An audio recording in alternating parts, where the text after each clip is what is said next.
I would like to call this meeting to order at 6 o'clock. If I can have everybody stand and recite the pledge. I pledge allegiance to the flag of the United States of America and to the republic for which it stands, one nation, under God, indivisible, and liberty and justice for all. Miss Sandy, can you do a voice?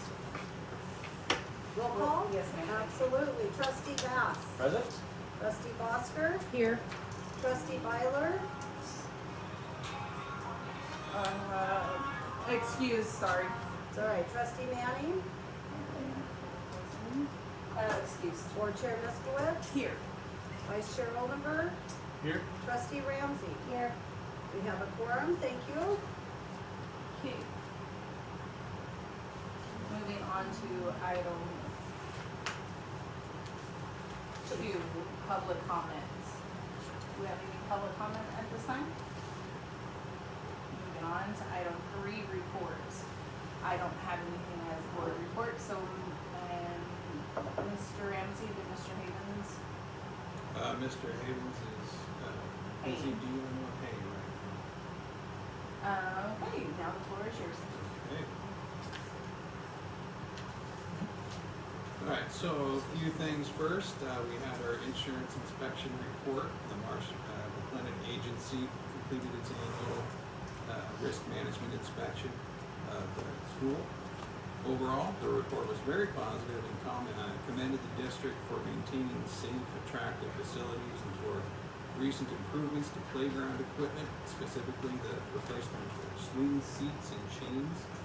The inspector identified only a small number of recommendations, primarily involving routine safety maintenance rather than any significant deficiencies. Those recommendations included establishing documented inspection procedures for eye wash stations, updating and mounting first aid kits throughout the school, and installing playground rules signage during unsupervised periods. So we will incorporate those recommendations into our ongoing safety and maintenance program to further reduce risk and strengthen compliance with best practices. The elementary roof project is moving forward. The contract with Axiom Division 7 was mutually agreed upon. It's been signed by both parties. I've been in contact with multiple people at Axiom, and they're in the process of procuring materials, background checking workers, and preparing to begin the project. I anticipate work will begin soon, but do not have a definitive date yet. Some positive news. Earlier this year, Knoxon Schools was notified by the Montana Legislature's School Funding Interim Commission that Knoxon High School was identified as one of Montana's successful school districts. As part of the commission's decennial school funding study, the commission worked with APA Consulting to analyze statewide student achievement data and identify districts demonstrating exceptional outcomes. Districts were recognized based on one or more of 3 measures: either high absolute student performance, strong academic growth over time, or performance that exceeded statistical expectations after accounting for factors like poverty and special education, chronic absenteeism, or other student demographics. While the commission asked districts to keep that recognition confidential until its public release in June, that list has now been published. As part of the study, we completed a survey describing the practices and conditions that we believe contribute to student success here in Knoxon. That recognition belongs to our entire school community. It reflects the dedication of our teachers and staff, the support of our families, the hard work of our students, and the board's continued commitment to providing the resources and stability needed for student success. I want to thank each of you for your leadership and support. While awards are never a primary goal, it's encouraging to see the work happening in our classrooms recognized at the state level. And we will continue building on that success as we focus on providing every student with the opportunity to learn, grow, and thrive. Can I ask a question, Mr. Yes, Mayor? please. Well done, that's outstanding. Which of those 3 categories do we, The report didn't say specifically which of the 3 categories. It's just one or more of those 3 categories. I'd be very curious. I think that'd be informative with just whether it was on strategic planning or even discussions in this room. It'd be interesting to know that if we can. Yeah, absolutely. And please, if you have questions as I go along, feel free to ask. Okay, so this next part, I want to provide an update on the ESSA Accountability Report. That's the Every Student Succeeds Act. So I'm going to, because you're probably various levels of understanding of the ESSA, I'm going to start with some background, give you some explanation, tell you what our results were, what our response currently is and will continue to be in the outlook into the future. So each year, OPI evaluates every public school under the federal Every Student Succeeds Act, or ESSA. It's the federal law governing school accountability. Its purpose is to ensure that every student, not just schools overall, but all groups of students, has access to a high-quality education and is making academic progress. Rather than assigning schools a single letter grade, Montana evaluates schools using multiple indicators, including student academic achievement, academic growth, graduation rates, English learner progress, and other measures of school performance.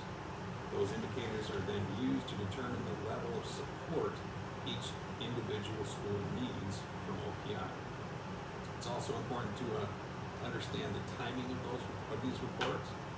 The accountability designations we are discussing are for the 26-27 school year, but they are based on student performance and other accountability from the 2024-2025 school year, including the spring 2025 state assessments. So, in other words, these designations are based on historical data rather than the performance of students this past school year. Okay? It's also important to note that ESSA accountability is separate from Montana accreditation. A school may meet accreditation standards while also receiving an ESSA improvement designation because the two systems that measure different aspects of school performance. So under Montana's accountability system, schools receive one of four designations. First, there's universal support, which means the school is meeting expectations and continues with local continuous improvement efforts. That's where the vast majority of Montana schools are identified. Then there are targeted support and improvement, or TSI schools. That's a school that has one or more student groups that's underperforming and would benefit from additional targeted interventions. Then there is additional targeted support and improvement, or ATSI. That's a more intensive level of targeted support. It indicates that there's a student subgroup that continues to struggle over multiple years despite improvement efforts. And finally, the fourth level is the comprehensive support and improvement, or CSI. That's the highest level of support under ESSA. The school enters CSI when it meets specific federal criteria, and remaining in ATSI without successfully exiting after 3 years, or being among the lowest performing Title I schools. CSI brings additional planning requirements, but also additional support and resources for OPI. This year, our accountability results kind of tell a balanced story. First, the good news. Knoxon Elementary remains a universal support school, indicating that it continues to meet state accountability expectations. Knoxon High School successfully exited ATSI status and was returned to universal support. This means the high school met all the state's exit criteria for every previously identified subgroup and no longer requires targeted intervention, which is a significant accomplishment and reflects the hard work of our students, staff, and families. Our area of concern is the Knoxon 7-8, which has entered comprehensive support and improvement, or CSI. This designation occurred because the white student subgroup remained in ATSI status for 3 years without meeting the state's required exit criteria. It's important to understand that this determination is made using Montana's federally approved ESSA accountability system, which combines multiple indicators of school performance. It's not based solely on standardized test scores, nor is it simply a ranking of schools by proficiency. Under ESSA, accountability is measured not only for the student body as a whole, but also for specific student groups or subgroups, such as students with disabilities, English learners, economically disadvantaged students, or racial and ethnic groups when they meet the minimum size required for reporting. This helps to ensure that schools are supporting the success of all students, not simply achieving strong overall averages. If any one subgroup consistently fails to meet accountability expectations, the designation is applied to the school as a whole. Okay? So also this designation was triggered by the performance of one subgroup. Our improvement efforts will be focused on strengthening instruction systems and student outcomes across the entire 7-week program, so that all students will benefit. One accountability report never defines a school. Instead, it provides a snapshot in time and helps identify where additional attention and resources should be focused. No district wants to receive a CSI designation, but it's important to understand what it does and does not mean. It does not mean that the state is taking over our school. It does not mean that our students or staff are failing. Rather, it means that the state will become an active partner in helping us strengthen student outcomes for our middle grades. In fact, the CSI designation provides several important opportunities. We will receive direct technical assistance from OPI's School Improvement Office, professional learning opportunities for staff, support in conducting comprehensive needs assessment, assistance in developing and implementing our continuous school improvement plan, and eligibility for additional federal funding to support evidence-based instruction practices. And OPI has already contacted us to begin that partnership. I also want the board to know that we're not waiting for these improvement processes to begin. Although we were only recently notified about the CSI designation, many of the actions required under CSI are already underway before we even receive that official designation. For example, last year we successfully secured an additional targeted support and improvement grant, allowing us to begin implementing evidence-based improvement strategies before receiving the CSI designation. And we've already begun implementing those strategies. As part of our staffing plan for this year, we've assigned additional teachers to the 7-8 program to broaden instructional expertise, increase instructional variety for students, and better match teacher strengths with content areas. We are also reviewing the pacing of our mathematics program to better align instruction with the timing of the Montana Aligned to Standards through year assessment windows, the MAPS test. The goal is to ensure students have been taught the assessed standards before they're measured, providing a more accurate reflection of student learning. So in many ways, the CSI designation aligns with work that we already have underway.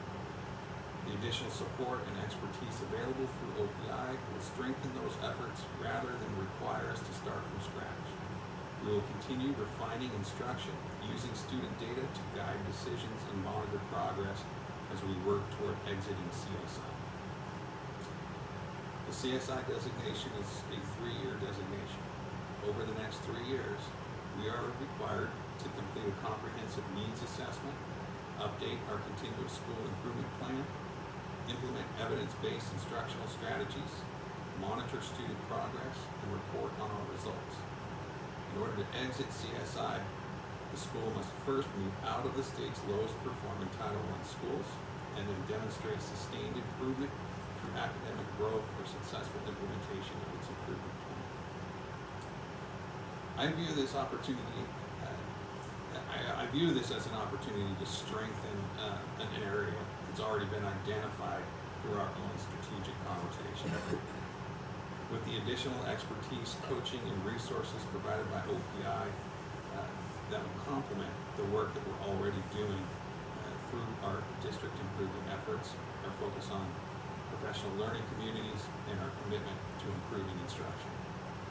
Because these designations are based on historical data, they help identify where improvement efforts should be focused moving forward. a responsibility to use that information proactively, and I believe the steps we've already taken position as well to improve outcomes before the next accountability cycle. Overall, I believe these accountability results provide reasons for both celebration and focused action. Our elementary school continues to perform well. Our high school has successfully exited ATSI and returned to universal support. And our middle grades now have access to additional expertise, coaching, and resources that will accelerate work we've already begun. I will continue to keep the board informed as we partner with OPI, and monitor our progress over the coming years. First question. Yeah. So, the assessment period is 3 years.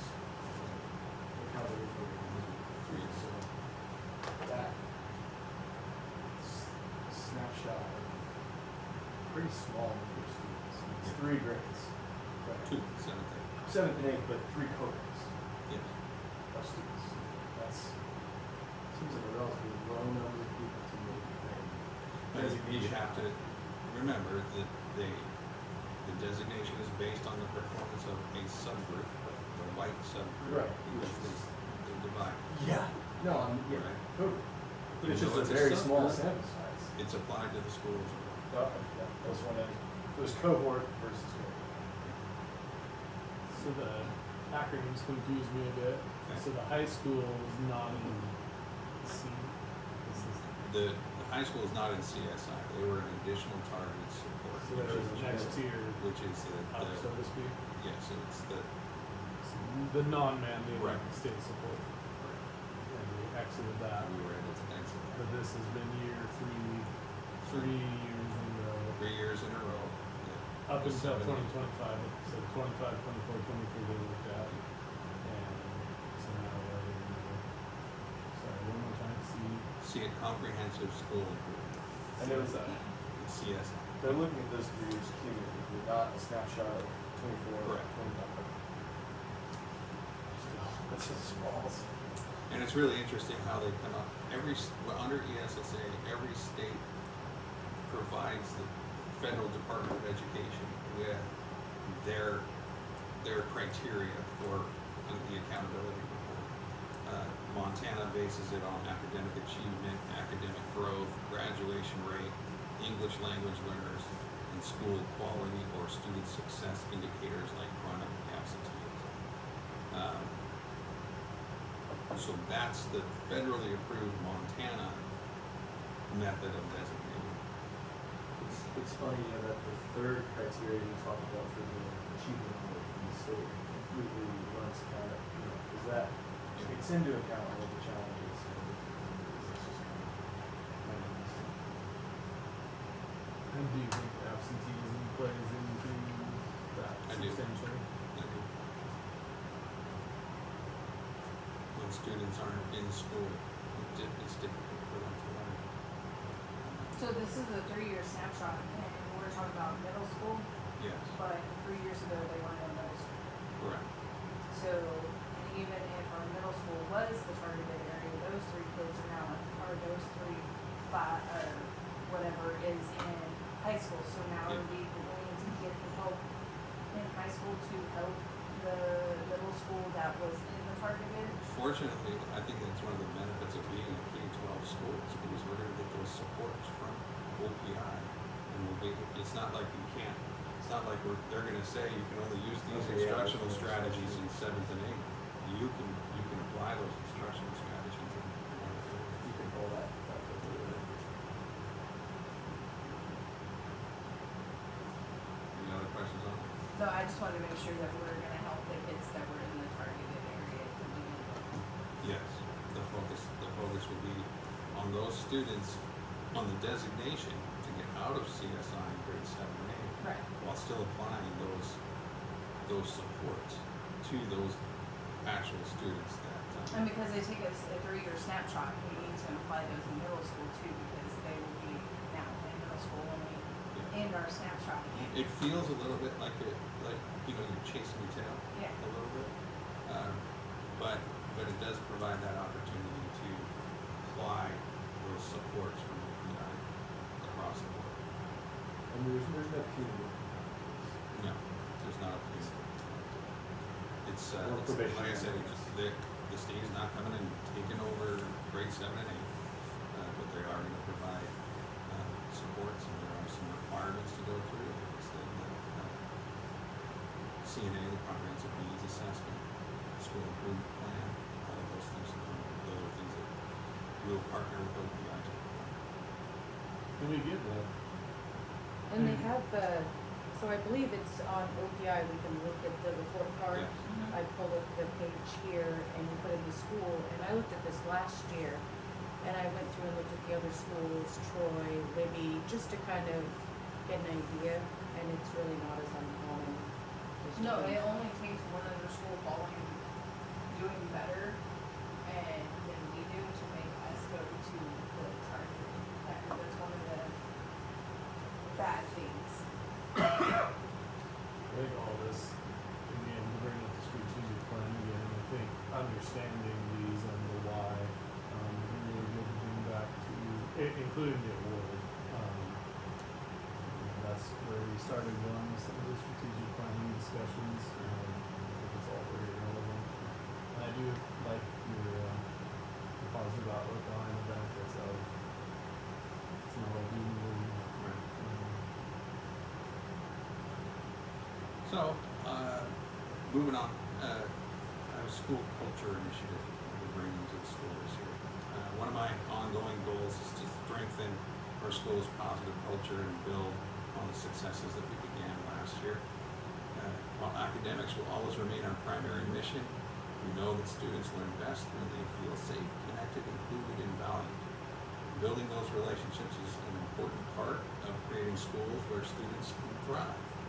So I'm pleased to report that Knoxon Schools has been selected to participate in Rachel's Challenge, funded by Montana Professional Learning Collaborative through Montana Opioid Abatement Trust funds. This means there's no cost to the district for these programs. Rachel's Challenge is a nationally recognized school climate and student wellness initiative that focuses on kindness, compassion, belonging, and positive peer relationships. The goal is to strengthen peer relationships and create a culture where every student feels they belong. The Rachel's Challenge presentation encourages students to recognize the positive impact that they can have on others through simple acts of kindness and respect, while age-appropriate elementary programming introduces these same concepts for our younger students. One aspect of this initiative that I'm really excited about is the opportunity to partner with Trout Creek School. Rather than each district hosting separate events, Trout Creek students and staff will join us here in Knoxon for both the fall and spring Rachel's Challenge presentation days. We also plan to invite Trout Creek students to participate alongside our students in ongoing Rachel's Challenge activities throughout the school year. I believe this partnership will strengthen relationships not only within each school, but also between our two neighboring communities, while giving students additional opportunities to build positive peer connections. One of the responsibilities of a rural school district is to seek opportunities to collaborate with neighboring districts whenever it benefits students. So this partnership with Trout Creek is an excellent example of how two small schools can accomplish more together than either could accomplish alone. Our implementation of Rachel's Challenge will occur throughout the school year rather than as a one-time assembly. On September 24th, all students will participate in kickoff presentations. Students in grades 7 through 12 will attend the Rachel's Challenge presentation, while students in kindergarten through grade 6 will participate in the elementary presentation. That afternoon and evening, we are also planning on hosting a family event that brings together families from both school districts. Rather than allowing that message to end with the assemblies, we will continue the work throughout the school year. Rachel's Challenge provides curricular resources that can be incorporated into classrooms to reinforce the themes of kindness, belonging, empathy, and positive relationships. Then, on March 1st, students in It's on this one.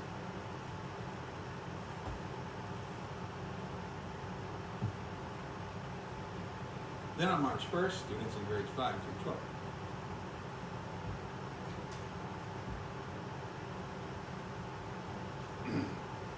will participate in Rachel's Legacy Day, a follow-up experience designed to reinforce the lessons.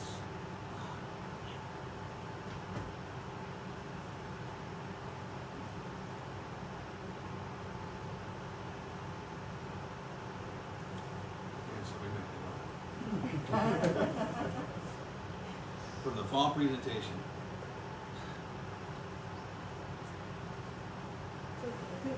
Just think of it. Okay. And encourage students to continue building a positive legacy within our school community. We also plan to establish a Friends of Rachel Club. This student-led organization is designed to sustain the momentum from the presentations by promoting service. I even covered up the date. Service, kindness, compassion, connection, and hope.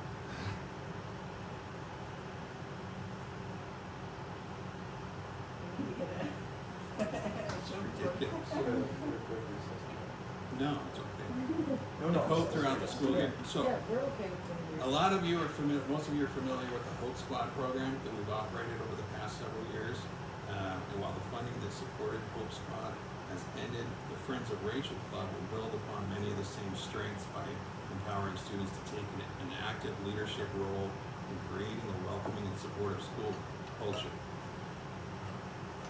Rather than replacing the spirit of Hope Squad, it provides a sustainable framework for continuing that work.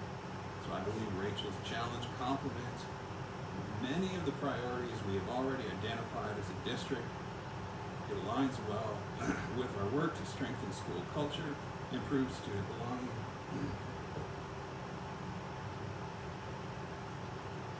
support student wellness, and create schools where every student knows that they are valued. I'm really excited about the Rachel's Challenge. I think Rachel she was in college. So this is an organization that's been around for a long time. Has a great track record of building school culture in a positive way. The grant that MTPLC received had three options to it. One of the options I had experience with in another district, decided to not want to bring that option to the district.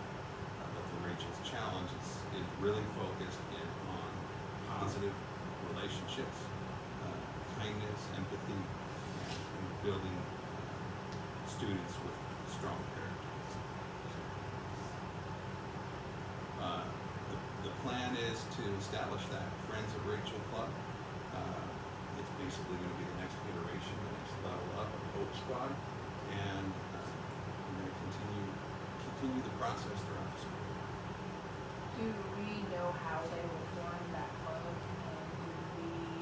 is Miss G gonna? Miss G I've already talked to Miss G about it. She's also really excited about bringing in Rachel's Challenge, and we both see it as kind of the next iteration of Hope Squad. The Rachel's Challenge contact person, Peter, that I talked with, is really excited to work with us as well. We'll be getting the curricular materials sometime after August 1st, and begin to start going through those and seeing what applies to us, where, when. Will we send that stuff out to the parents so they know beforehand? No, parents are this is gonna be communicated to parents. Yes, I was gonna ask, similar with I don't know what you call them, but the stubbing of the toe with not Hope Squad itself, but the rollout and the associated website and all of that was a fairly big ordeal. So is it, I guess two things, is this an opt-in, opt-out type of thing? But probably more importantly, rolling this out to the parents and Right, community. rolling it out and communicating in a way so that parents understand what it is. We'll still give parents the opportunity to opt out. Yeah, But no, just I'm pretty trying to learn confident from that past mistakes as Right. best I can. when people see what the material is and what it's promoting, I like it. So it's So there's a parent night in September, September 24th. September 24th will be the presentation days. And then we're gonna do that evening, we'll do a community event. Hosted by the Rachel's Challenge Center. But we will get kind of the what this is out to the parents prior to all of that. Yes. Awesome. Everything that is given to the parents beforehand is received before that. Yeah. For sure. Then gives them the ability, if they do have concerns, to talk. And I apologize. Nope, no apologies I've read that needed. like multiple times today, had no problem. Can't hear. No worries.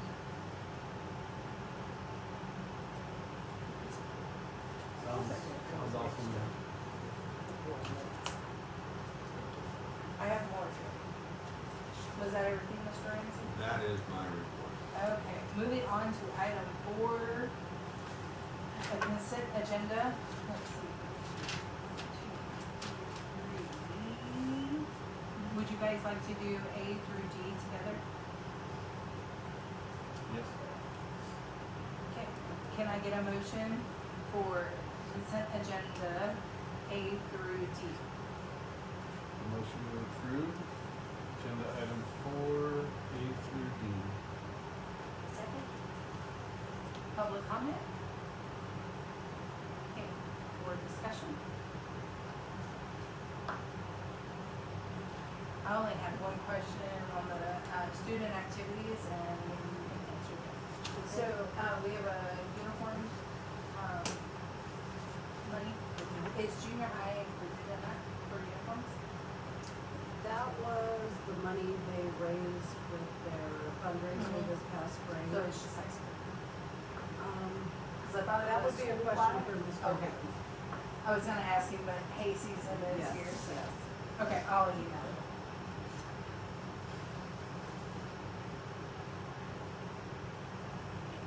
Any other questions?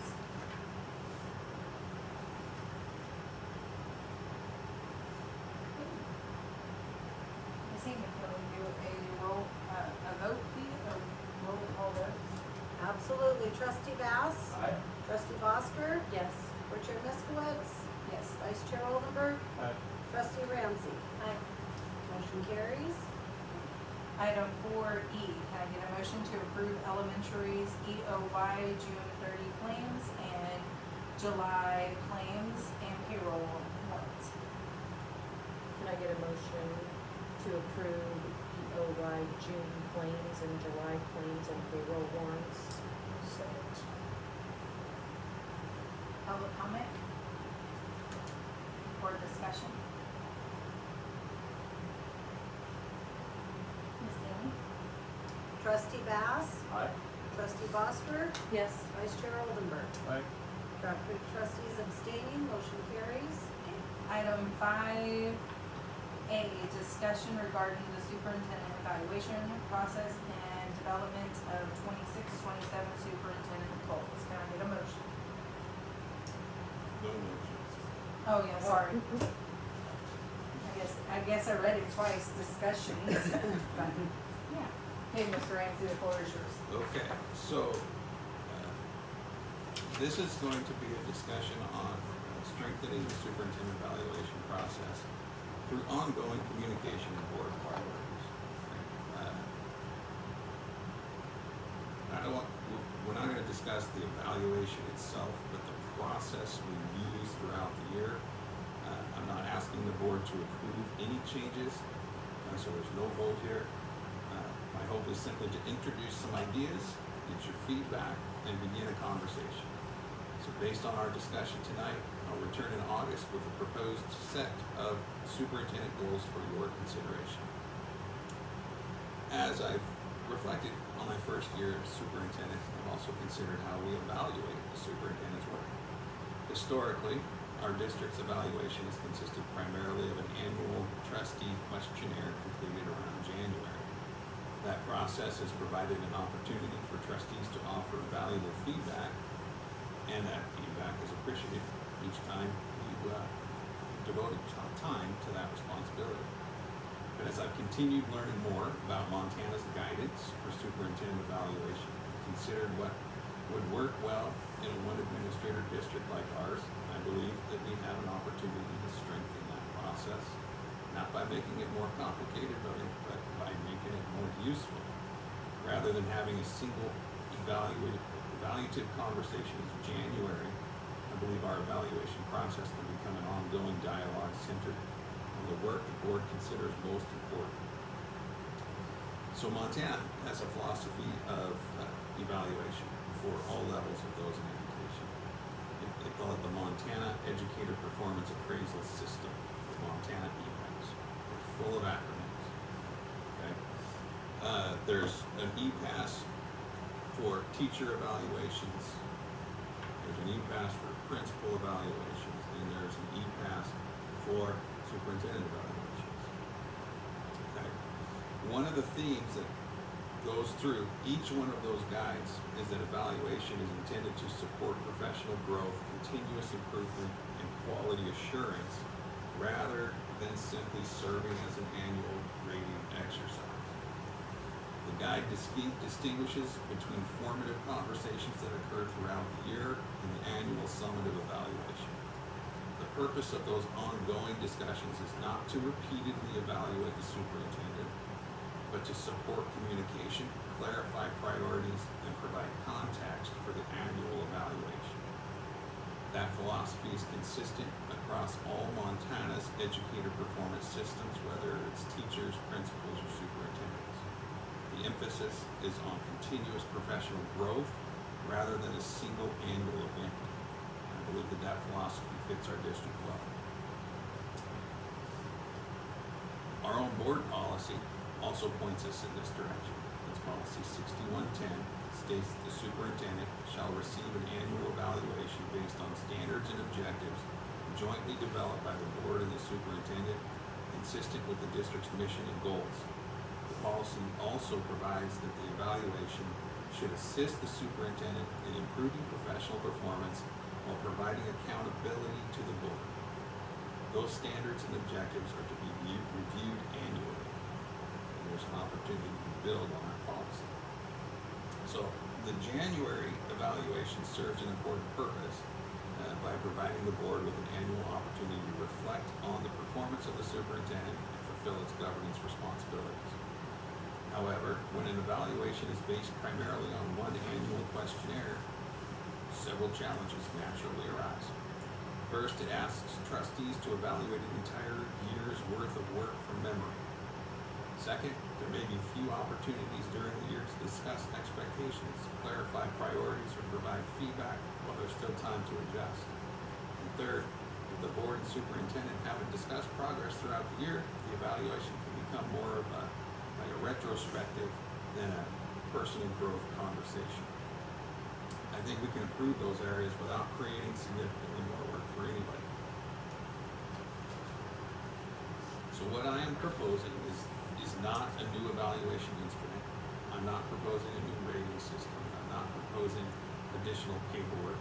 Instead, I am proposing that we think of superintendent evaluation as an ongoing process that builds on the work we're already doing together. The evaluation would still culminate in an annual written evaluation. The difference is, the January evaluation would provide an opportunity to reflect on the year's work as a whole, including progress toward board-approved priorities, drawing on the information and discussions that naturally occurred throughout the year. One point I want to emphasize is I'm not proposing that the board evaluate the superintendent throughout the year. There's still an annual evaluation that is the summative evaluation. My thought is to continue that process in January, which is consistent with our current practice. What I'm proposing is something different. Throughout the year, the board already receives updates on district initiatives, finances, student learning, operations, other important work, and those discussions are part of the board's normal governance responsibilities. Rather than treating the annual evaluation as our first substantial conversation about those priorities, I believe those regular discussions can provide shared understanding of district progress while allowing trustees to ask questions, offer perspective, and clarify expectations. The evaluation itself would remain a separate process. The ongoing conversations simply provide context so that the annual evaluation reflects the entire year's work rather than relying primarily on recollection from January. One concept that stood out to me in the Montana EPAS guidance is that evaluation should be connected to district goals. For a district our size, I don't believe that we need a long list of evaluation objectives. I think fewer goals will create greater clarity. My initial thought is that 2 or 3 board-approved goals would provide enough direction for the entire year. Those goals would become the framework for our ongoing conversations and ultimately the foundation of my annual evaluation. So, some possible priority. Any questions so far? Okay. Possible priority areas for discussion. These are not recommendations for approval tonight. They're just simply some ideas that I'd like your feedback on. Priority area 1. Lead the development of an updated strategic plan. Okay, so our current strategic plan was adopted about 6 years ago and has provided valuable direction since then. But as we continue to evolve, I believe that this is an appropriate opportunity for us to work together to develop the next chapter of that plan with meaningful participation from the board, staff, students, parents, and community. An updated strategic plan can establish clear priorities for the years ahead while providing a stronger foundation for budgeting, planning, school improvement efforts, and superintendent evaluation. Priority area 2, lead continuous improvement in instructional practices across the district. This goal reflects the district's commitment to improving teaching and learning through continuous improvement. It includes strengthening instructional systems, supporting educator professional growth, implementing evidence-based practices, using student data to inform instruction, and fulfilling our continuous school improvement responsibilities in ways that benefit all students. And the third priority area, lead initiatives that strengthen organizational culture, governance, and community engagement. Strong school districts are built on healthy relationships, positive organizational culture, and evident and effective governance, and meaningful engagement with students, families, staff, and the community. This goal focuses on strengthening those relationships while fostering a school culture where students and staff can thrive. So, one point I want to clarify is that these are our leadership priorities, not one-time projects. Some, like developing a strategic plan or implementing continuous school improvement, naturally extend beyond January. So I'm not proposing goals that get met in January. The annual evaluation would focus on measurable progress toward those priorities, the quality of implementation, and evidence of leadership throughout the year, rather than whether every initiative has been fully completed. One thing I'd appreciate your thoughts on tonight is not only what our priorities should be, but also what meaningful progress by January would look like for each of them. So, rather than waiting until January to discuss concerns or accomplishments, I believe ongoing communication throughout the year benefits everyone. Instead of adding meetings, my thought is that we would simply build short conversations into the meetings that we're already having. There's a sample calendar in the Montana EPAS guide that begins earlier in the year than we are today. I don't see that as a problem. The guide, the EPAS document for superintendents is a guide that is intended to be a model. It's not a required schedule. Since our district has historically completed superintendent evaluations in January, my recommendation is that we continue honoring that practice this year while incorporating the pieces that we've discussed tonight. Those board-approved goals, regular discussions on district priorities, and naturally occurring evidence. Once we've completed 1 year of that approach, we can evaluate whether any adjustments to that timeline would benefit the district. For example, I'm proposing that, say, in August, we finalize the annual goals and expectations. September and November, provide you with an update on those priorities. In January, we do the annual summative evaluation. And then in March, there's another update on district priorities. By May or June, we do an end-of-year reflection and planning. Most of those conversations can be completed in 15, 20 minutes. The goal is not to add additional meetings. The goal is better communication. So, the kinds of evidence that I would share, one thing that I do appreciate about the Montana guidance is that it emphasizes credible evidence collected naturally through the superintendent's work rather than creating documents solely for evaluation.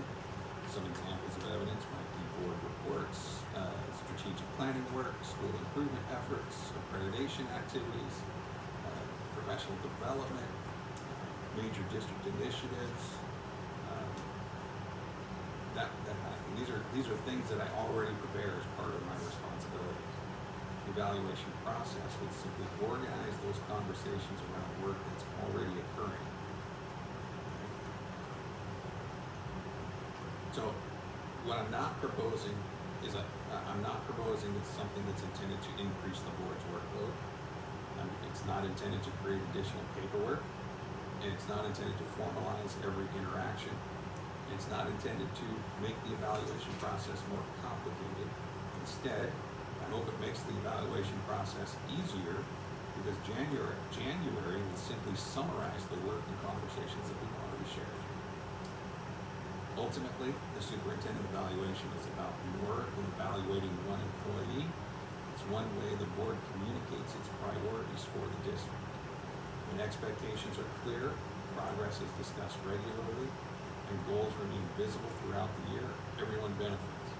The superintendent understands the board's priority, the board remains informed about district progress, and communication naturally improves. The annual evaluation becomes more meaningful because it reflects an entire year of ongoing dialogue rather than a single point in time. I believe that this approach better reflects the professional growth philosophy described in Montana's evaluation guidance while remaining practical for a district of our size. So, question. Does this direction make sense for our district? Yes, I think it does. I was trying to give you guys the reminder as board chair is that we have to, with a one-year contract, he has to be evaluated and opened into negotiations by February. So please have that in mind. Have to. I just want to. Right. I put 1 year in there for a reason, so that we all, like when we're moving forward, if this is something that we want to do, we always need to keep in the back of our mind that if we have a 1-year contract, it has to be due on a certain date, or it automatically rolls over and you give your superintendent the same exact contract as he had before. So, Just a reminder. yep.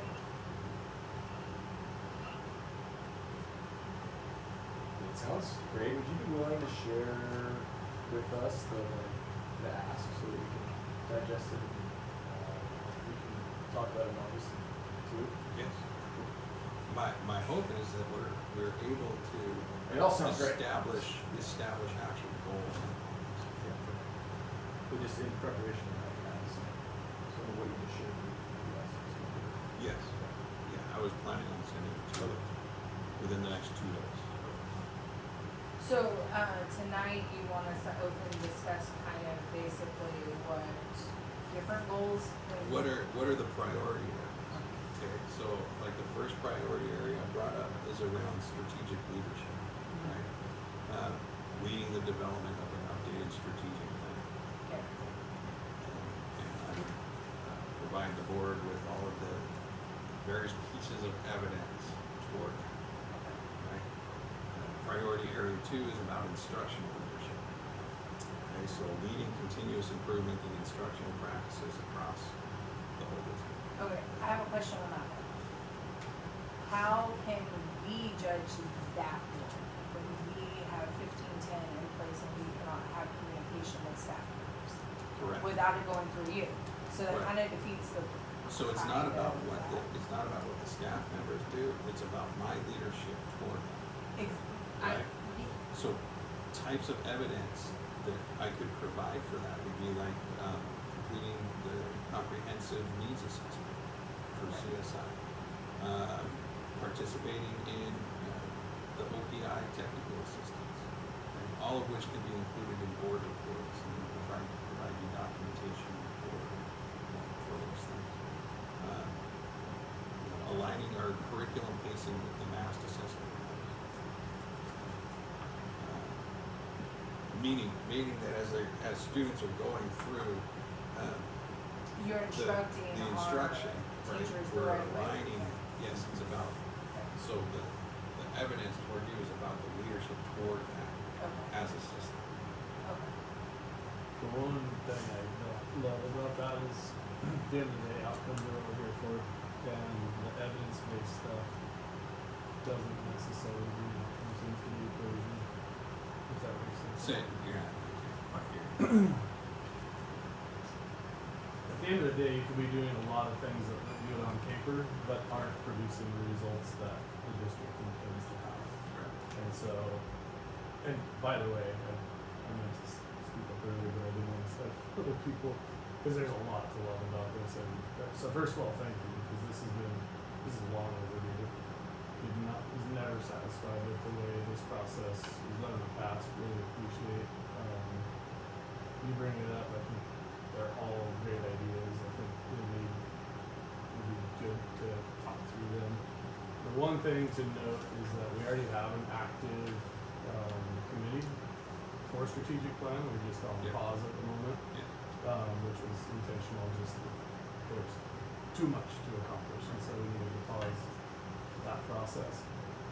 I do also think that I think your plan sounds great for this year. I think for future years, hopefully that strategic plan itself points us to, like, well, basically what you would propose as goals and initiatives are basically coming from the strategic And plan. that is, you know, in the EPAS system, that is what kind of the idea is that those priorities are already established in the strategic plan, Yeah, right? And so we know it. But right now, as we're developing a new strategic plan, so I don't mean start the strategic plan process, I mean continue it. right. Right? As we continue that process, yes, we'll get to a point where we have those there, but we don't have that now. Right. So we need to figure out what the priorities are. So one of the first priorities ought to be, let's pick Absolutely. back up strategic plan and go. Yeah, yeah, Right? yeah. Yeah, everything sounds great. The metrics themselves, so to speak, would be interesting to talk through, and it could just be Right. like. Right now, it's all in front of you. You don't have anything in your hands to look at and really digest, but I'm gonna get you something. At least my message, really appreciate you doing these things long overdue. I think as a board, we need a It's better really, process. it's really about setting what the priorities are, setting the direction of the district, so that then as the district leader, I have a direction to lead. And for me, I think it shows that you listened during your evaluation, because it was said. This was brought up during the evaluation. Multiple doing times this. that this was, the evaluation kind of stand, we understand that the concept was there, but even though we've been practicing it for set amount of days, it still wasn't what we wanted. You know, One other wrinkle here is I do think we need to bring the principal, because typically that in a bigger school, that would be your job, right? Right. But I think we do need to look at the guidance for principal too, and maybe roll some of So, okay, that into this. that weighed heavily on as I was developing this, right? So, the superintendent's role is general governance of the school, whereas the principal role is really more that instructional leader role, right? Right.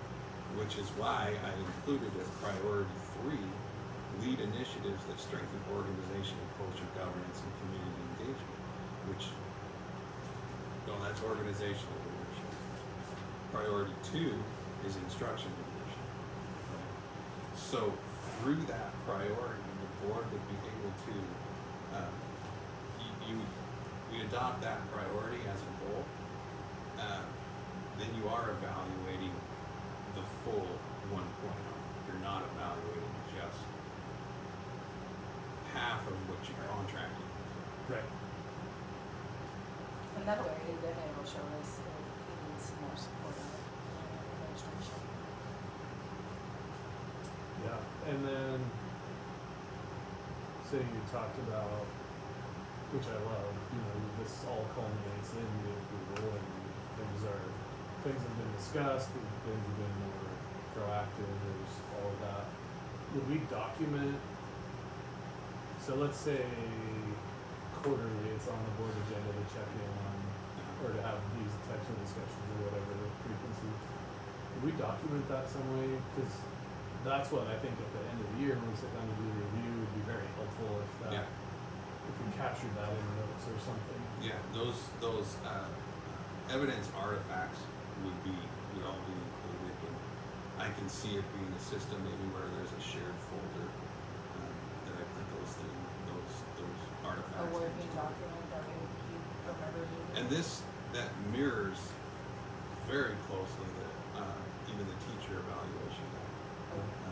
It's really, the teacher one is much more prescriptive, whereas this one is, the superintendent one is more descriptive, because they understand that board members, you're not able to come and observe the work of the superintendent. You really have to kind of rely on that evidence that the superintendent provides you.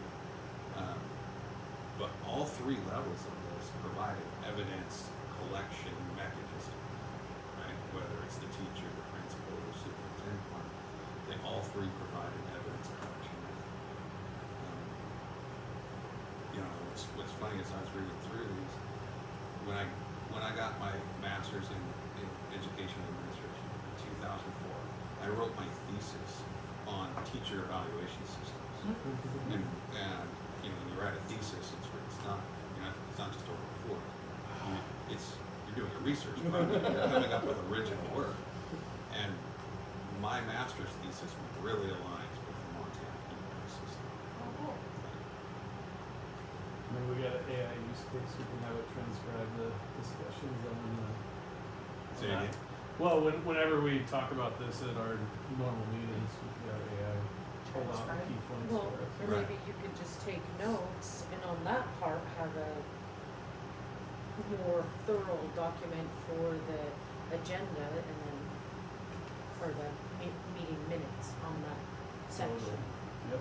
Yeah, it'd be nice to have a shared folder where all those evidences aggregated, but also just a summary document. Absolutely. We would take turns making the notes so she doesn't have to be so thorough Word on for that word on part. the minutes. So, of those possible priority areas, which do you believe would be the highest priority for the country?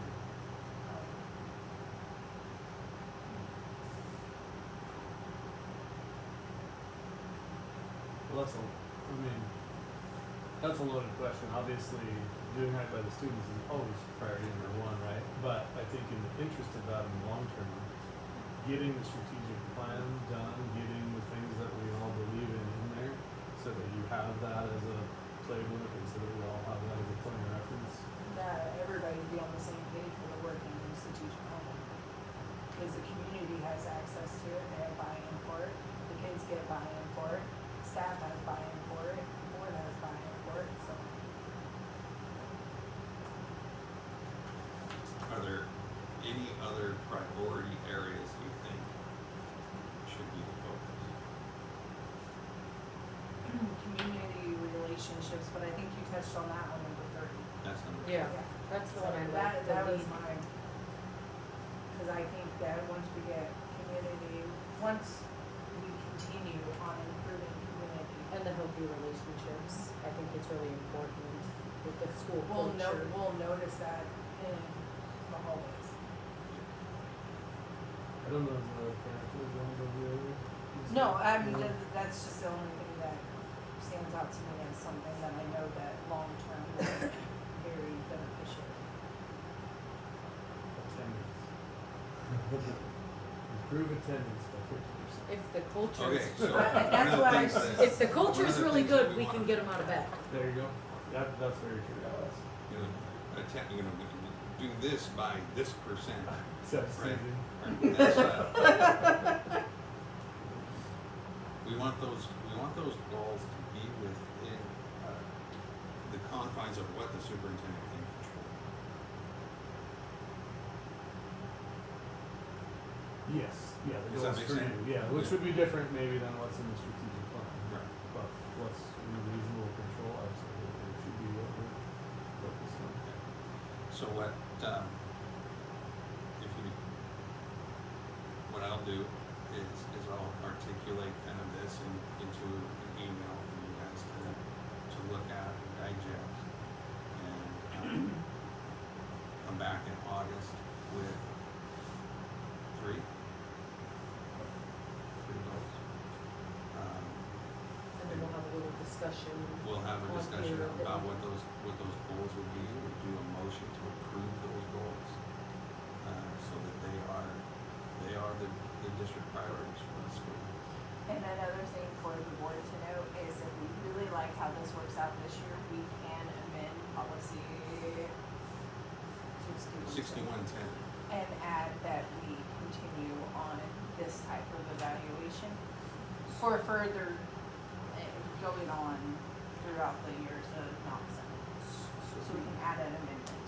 If we did like a quarterly check-in evaluation kind of deal with that, be separate on the end, closed door, just the board and superintendent, or be part of So it? that's the thing about those ongoing conversations, is they're having to be open meetings, so it's, presenting the pieces of evidence. A lot of the Sure. pieces of evidence will just naturally occur in board reports.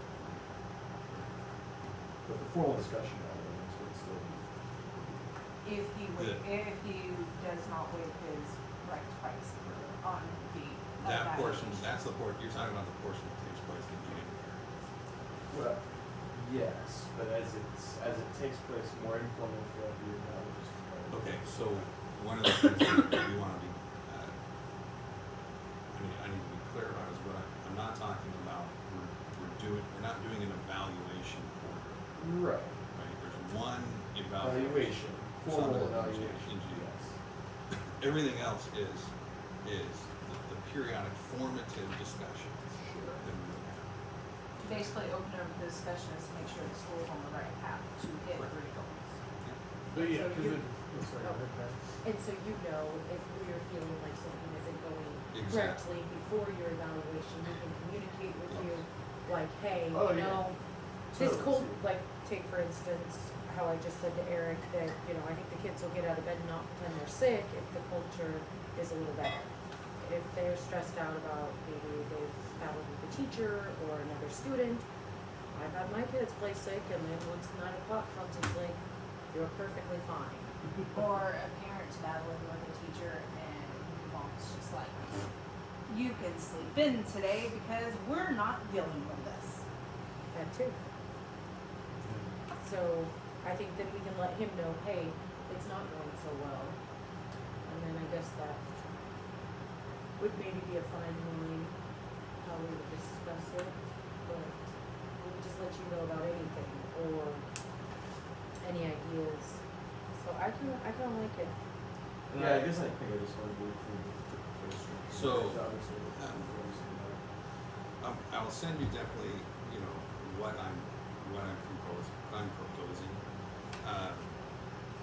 There is also the EPAS document. You can find it on the OPI website. It says draft all over it because it's something that they're still working on. But I don't wanna run the risk of trustees looking at this and saying, well, this is how we do it, right? Montana law is clear that Montana's not saying this is how you do superintendent evaluation. just They're a- saying this is a guide, this is a way, you can adapt this to whatever You can take system pieces that you you want. like and leave out the pieces you don't. Correct. Yep. And I do like Kyra's point there, and because you had come in earlier too, that these however frequently we do the check-ins, the updates, the documentation, it is a great chance to talk through if there is anything concerning.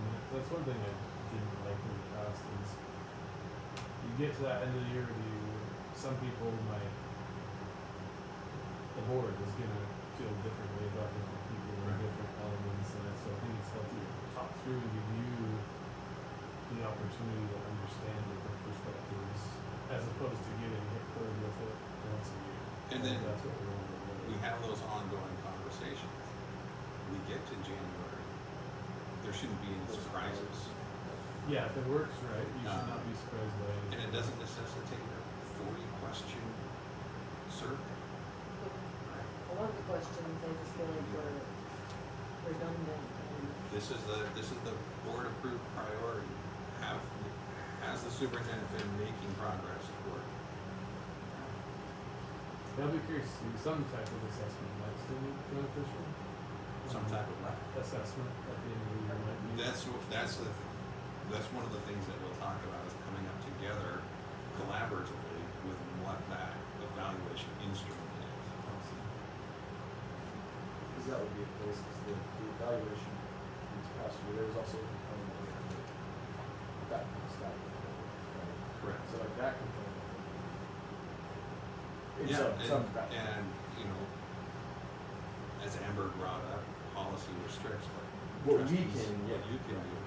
But as I did last year, and I can see that happening in the future, is the staff survey that's included as part of the evidence. Totally. Yeah. And one of those priorities. Thank you, I'm excited about this.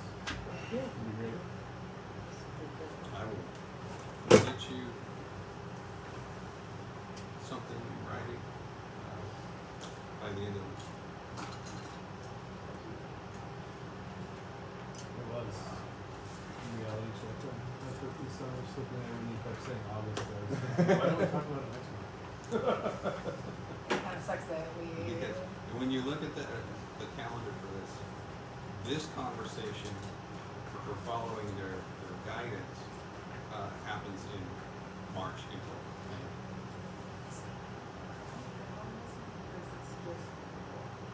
No, that's yours, tell me whatever the, Thank you, I didn't know if it yep, needed. go for it. Any further discussion? All right. Moving on to item 5B, discussion. School nutrition program, Mrs. Chandler. Hi. I want everybody to know that Erin is here. Erin is currently running our school food services. Would you care for a copy of the paper report if you don't have one in front of you? I did make some extras if you want to grab one of those. Did everybody have a chance to look at this? It's rather lengthy and there's quite a bit of information on it. As far as community culture, it's one of the things that Knoxon Kitchen has always done really well, and Erin continues that. This year, he volunteered his time to cook burgers down and to help with the 100-year reunion, which was fantastic. It's not included on the report, but I wanted to make sure that I gave him a shout out for doing that. Thank So we provide lunch, breakfast, a fresh fruit and veggie program for our elementary, an after-school snack program, and a key component of this is that our offer versus serve for both breakfast and lunch. And I think that Tammy was able to connect our food requirements. Did I give those to you? Maybe I did not. Yes, it should Okay, be in that yeah, so packet it I should be gave on there, them, so that yes. you understand what offer versus serve is. To me, a federally reimbursable meal, it has to have 3 components on the Yep. tray. Yep, okay. So we have done offer versus serve for years, we find that it reduces the amount of food waste in our kitchen. That's the whole goal behind that. So funding and revenue, are there any questions about that, how we get our federal reimbursements, that we get a USDA money allotment every based on the number of meals that we serve 2 years per? Yes. I know that it's gonna add more time to yours, but can you hit on that one? Because I found that very educational in 2017 when you explained that to me. And I had some parents ask and I cannot explain it in that way. Okay, absolutely. Thank you for giving me the opportunity to clarify. Thank you. So, commodity foods are what we can order. We get one time to order this. Every February, they open an ordering period and they give us a set amount of dollars for that. The amount of dollars is based on what we served 2 years ago. So, and I don't have the actual numbers for the number of lunches that we served 2 years ago, but I can tell you that the amount we're able to purchase this year was, hang on, I had it here. We were able to purchase, I do have it here. I have a lot of it. Okay. Let's see. Our federal award for this year for school meals was $8,388.42. So Aaron and Christina in February sat down and they took a look at everything that was offered for USDA foods. Cranberries, raisins, cherries, pasta, canned tomato sauce, ground beef. I think there's 60 items on the list. And they got to spend $8,388. None of that comes out of our funding. That's all given to us by the federal government. It has gone down considerably. COVID was a pretty big year for us. We got $16,000. They helped out that a lot. So by serving 16,000 lunch meals this year, in 2028, that's the allotment that we get for USDA. Just that, USDA dollars. Did I clarify that? Yes. Okay. So you can see that I included the history. They do a great job. They serve breakfast, they serve lunch. There's an unlimited salad bar for our elementary and our high school students. If there's a hungry kid, they can walk into the kitchen and ask for an apple or an orange when we have it available. They do a fantastic job. They provide a full salad bar. There's homemade. 80% of the food served in our kitchen is scratch made. So we have a high quality of nutrition. We have lower ingredient costs by being able to make it in-house than purchasing. And it's one of the founding principles is that we want to feed Mountain students really well. We also provide meals for the Veterans Day Assembly, which is terrific. It's great community involvement. We have folks that linger in the cafeteria and visit with our students. This year at the car show, we thought we were gonna have about 40 kids. Aaron and Christina ended up creating 85 additional meals. That was unexpected. It was seamless. Our community loved it. They stood out there in the sunshine and visited. It was just one of those beautiful moments for the community and the school to really shine and come together. All right, so then we get to the nitty gritty where 2023 and 24 was the last year we charged students for meals. Mr. Whitesell encouraged our school to go to the CEP program.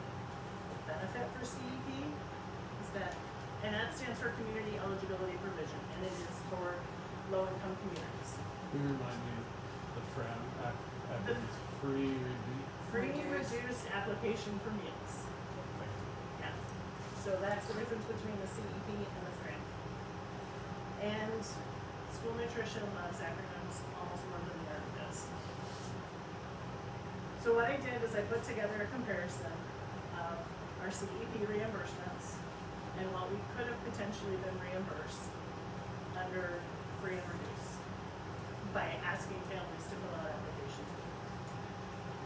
I used actual data from October of 2022 because that's the last reporting period I had when families turned in applications, and I extrapolated out to the number of students that we have now. So that's where I came up with the percentages for that. And it was a significant amount of money that we had the potential to receive in reimbursements.